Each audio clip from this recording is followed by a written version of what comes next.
ఓం నమో రామదూతాయ.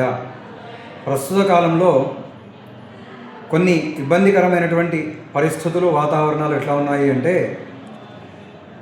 వేదం చదువుకోవాలన్నా, దాని స్పష్టత రావాలన్నా, దాని ఉచ్చారణ సరిగా రావాలన్నా కఠోరమైనటువంటి దీక్ష చేత గురుముఖత నేర్చుకుంటే కానీ, ఎన్నో సంవత్సరాలు కష్టపడితే కానీ మనకు అది స్పష్టంగా రావడం కానీ, దాని ఉచ్చారణ విధి కానీ సరిగా రాకుండా ఉండదు.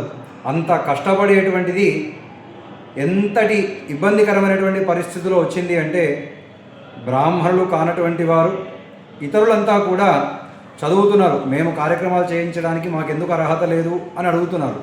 కానీ మనం ఇప్పుడు చూపించబోయేటువంటి వీడియో ఒకటి చూడండి.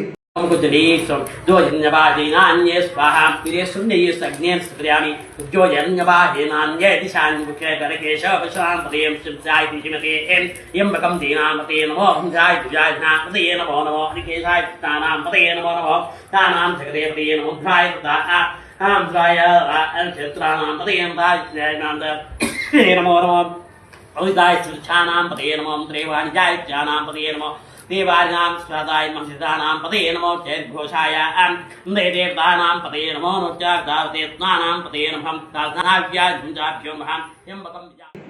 అది ఎవరు చదువుతున్నారు, ఎట్లా చదువుతున్నారు అని కాదు, హోమం చేస్తున్నారు.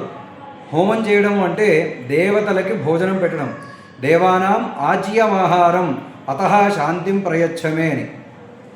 ఆ దేవతలకు మనం ఇచ్చేటువంటి హవిర్భాగం ఏవైతే ఉంటుందో, ఆ ఆజ్య భాగం ఏదైతే ఉంటుందో అది ఎంతో శ్రద్ధతోటి ఇవ్వాలి. ఇప్పుడు మనం చూపించబోయేటువంటి వీడియోలో అది చెప్పేటువంటి మంత్ర విధానం కావచ్చు, ఆ హోమంలో పాల్గొనేటువంటి విధానం కావచ్చు, చూసి అందరూ కూడా పై మాటలకు మభ్యపడుతూ ఇబ్బందికరమైనటువంటి పరిస్థితులను కొని తెచ్చుకుంటున్నారు. కాబట్టి అట్లా చేయకుండా శ్రద్ధతోటి వాక్శుద్ధి, మంత్ర స్పష్టత, ఉచ్చారణ విధానం చూసుకొని అటువంటి వారితో కార్యక్రమాలు చేయించుకోగలరని ప్రతి ఒక్కరికి తెలియజేస్తూ ఓం నమో రామదూతాయ.